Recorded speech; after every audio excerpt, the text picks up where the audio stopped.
এই মুহররমের যতই ফজিলত আদম আলাইহিস সালাম থেকে প্রমাণিত, কিন্তু এই যুগের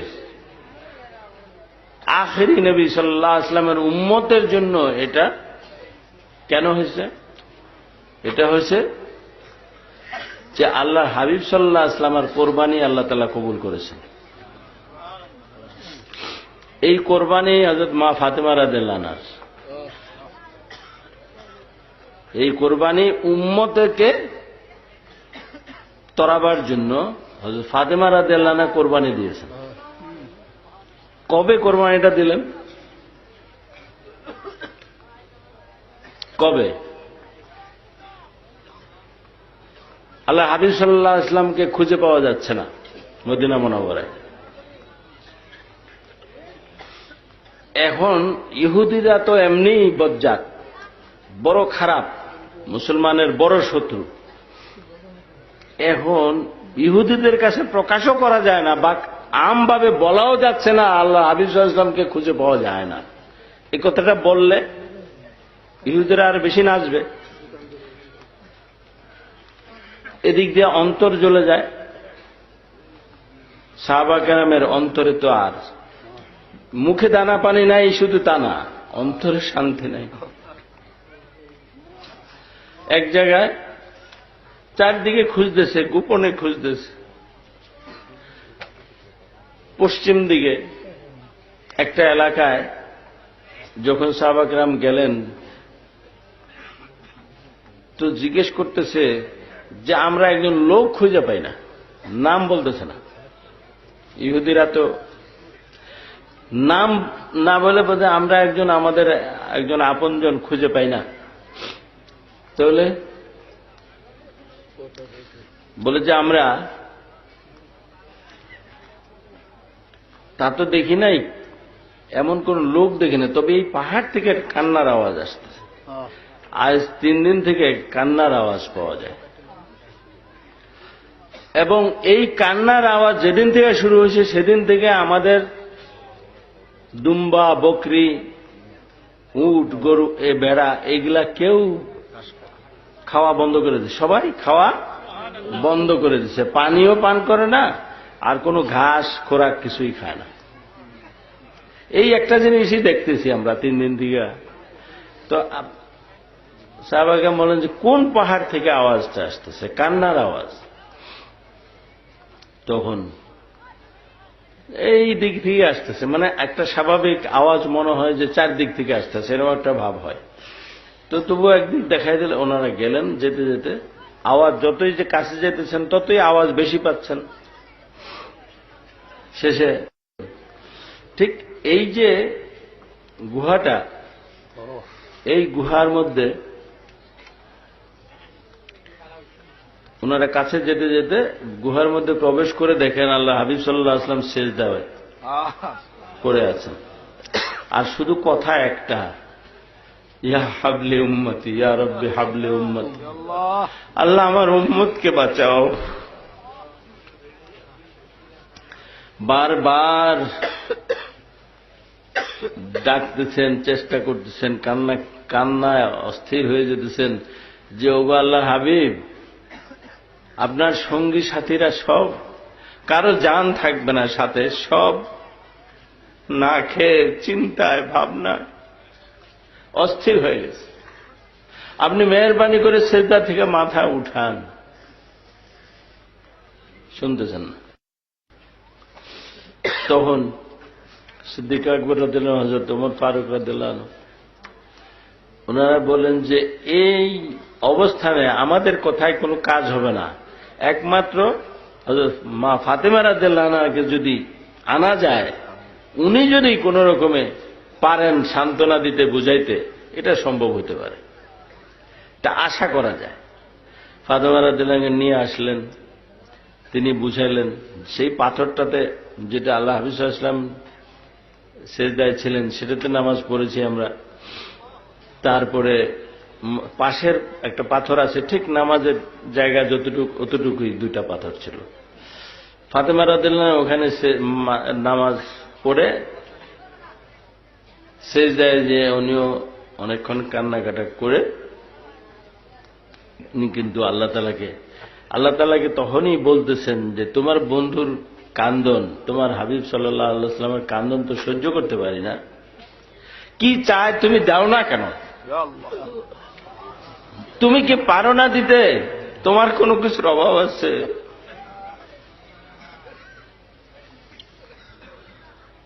তো সিজদার থেকে তিনি মাথায় উঠে আল্লাহ হাবিব সাল্লাল্লাহু আলাইহি ওয়াসাল্লামের মাথায় হাত বুলিয়ে বলছেন যে আব্বাজান আপনি মাথা উঠান। বলে আমার উম্মতের গুনাহ মাফ না হলে আমি উঠাবো না।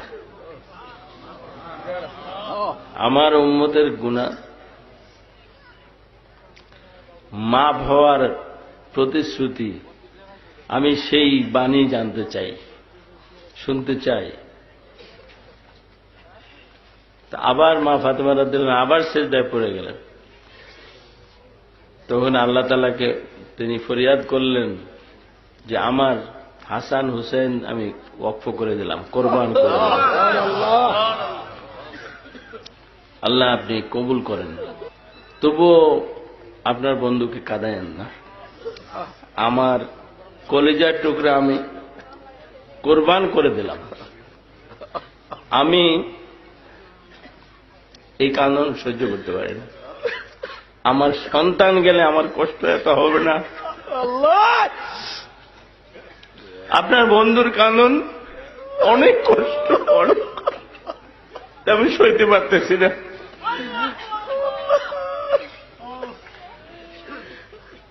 যাই হোক, আসলে কিন্তু মা ফাতেমা রাদিয়াল্লাহু আনহা সেদিনই কোরবানি দিয়ে ফেলছেন, এটা তো কবুল হবেই। আমরা কোরবানির ইতিহাস চিন্তা করলে ইসমাইল আলাইহিস সালামকে কোরবানি দেওয়ার হুকুম হয়েছে, কিন্তু কোরবানি হয় নাই। সেই কোরবানি ইসমাইল আলাইহিস সালামের থেকে কোরবানি নিলে তিনি আসবেন কি করে মানব রূপে? সেই জন্য আল্লাহ তাআলার হিকমত যে ইসমাইল আলাইহিস সালামের কোরবানি হতে পারে না, সেই জন্য আল্লাহর হাবিব সাল্লাল্লাহু আলাইহি ওয়াসাল্লামের তরফ থেকে এই কোরবানিটা কবুল করবেন বলে আল্লাহ তাআলা নির্ধারিত করে রেখেছেন। মা ফাতেমা রাদিয়াল্লাহু আনহার তরফ থেকে কোরবানি করবেন, এই জন্য আল্লাহ আশায় বসে আছেন যে অনেকে সাধলে নেয় না, কিন্তু আবার এমন কেউ আছে সাধলে সাথে সাথে নিয়ে নেয়। হ্যাঁ, অতএব ইব্রাহিম আলাইহিস সালাম সাধলেন, নিলেন না। কি বুঝে আসছে? ইব্রাহিম আলাইহিস সালাম কে ছিলেন? খলিলুল্লাহ। খলিলুল্লাহ উপাধি কার? ইব্রাহিম আলাইহিস সালামের থেকে আল্লাহ তাআলা গ্রহণ করলেন না, একটা অন্য ব্যবস্থা করে ইব্রাহিম আলাইহিস সালামকে ছাড়া কোরবানি করাই দিলেন বেহেশতের দুম্বা। কিন্তু রাগ করে, গোসা করে অনেক সময় না আমি খাবো না, কিন্তু এমন কেউ থাকে সেই গোসা ভাঙানো যায় যে সাধলে আর গোসা থাকে না। এই কোরবানি মা ফাতেমা রাদিয়াল্লাহু আনহার তরফ থেকে আল্লাহ ফিরিয়ে দিতে পারেন নাই।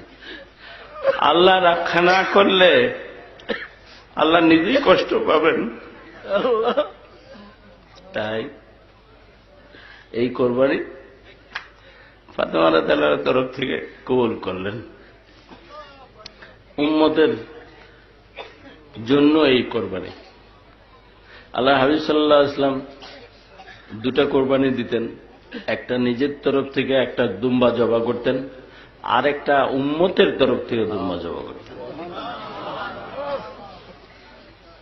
এটা প্রতি বছরই করতেন, কিন্তু যেটা নিজের জান কোরবান করতে হয় সেই কোরবানিটা মা ফাতেমা রাদিয়াল্লাহু আনহার তরফ থেকে কবুল করলেন। তো এটা ওই যে মুসা আলাইহিস সালামকে আল্লাহ বলেন, কি বলেন, যে মানুষের গোস্ত খেতে বড় স্বাদ, একটু ইচ্ছা হয়েছে। হ্যাঁ, তো মুসা আলাইহিস সালাম খুঁজতেছেন, মানুষ খুঁজতেছেন কে কলিজা দিবে। যাই হোক, এক পাগলা শুনে খুঁজে, আরে কোন জায়গা দিয়ে কেমন ভাবে নিবা, তুমি তাড়াতাড়ি করো, আমি তো দেওয়ার জন্যই তো একদিন আশায় বসে রয়েছি যে কবে ডাক আসবে যে তোর কলজাটা দে, আল্লাহ কব যে তোর কলজাটাই আমি চাই, এই আশাই তো আমি বসে রয়েছি। আর আজকে যখন আল্লাহ চাইছে তুমি নিয়ে নাও, না, খুব খুশি হয়ে গেলেন মুসা আলাইহিস সালাম। তিনি আল্লাহর দরবারে গিয়ে বলেন যে আল্লাহ, হ্যাঁ, একজন খুব খুব খুশি হয়ে তোমাকে কলিজা দেওয়ার জন্য অস্থির হয়ে গেছে। মুসা, তোরে কলিজা দিয়ে বানাইছিলাম না, তুই তো কলিজা দিলি না, তোর কলিজা তো মানুষ খুঁজতে আসে। তা আমার পাগলের অভাব আছে যারা কলিজা দেওয়ার জন্য বসে রয়েছে, সারাক্ষণ জান দেওয়ার জন্য, কোরবান করার জন্য বসে আছে। এই আশেক হইতে গেলে সেখানে দুনিয়ার কোনো আইন কুলায় না। এই আশেক যারা হয় তারা জানটা দিয়ে দিবে, এটাই স্বাভাবিক। আল্লাহ তাআলা আল্লাহর ওলিদেরকে শাহাদাতের দরজা দিয়ে থাকেন। আল্লাহর ওলিরা শহীদ, আল্লাহর ওলিরা শহীদ। ইমাম তরিকত রাদিয়াল্লাহু কাছ থেকে জীবনে প্রথম শুনলাম যে আল্লাহর ওলিরা শহীদ, এই কথা আমার জানা ছিল না, বা কোন জীবনে কোনো ওস্তাদের কাছেও শুনি নাই, কোনো কিতাবেও দেখি নাই। বলে যে আল্লাহ তাআলা জানিয়ে দিলেন, ওমা ইউকতালু ফি সাবিলিল্লাহ। হ্যাঁ, আচ্ছা, যারা আল্লাহর পথে শহীদ হয় তাদের তোমরা মৃত বলো না। আচ্ছা, তাইলে এই যে তারা শহীদ, ইমাম তরিকত যেন বললেন আল্লাহর এক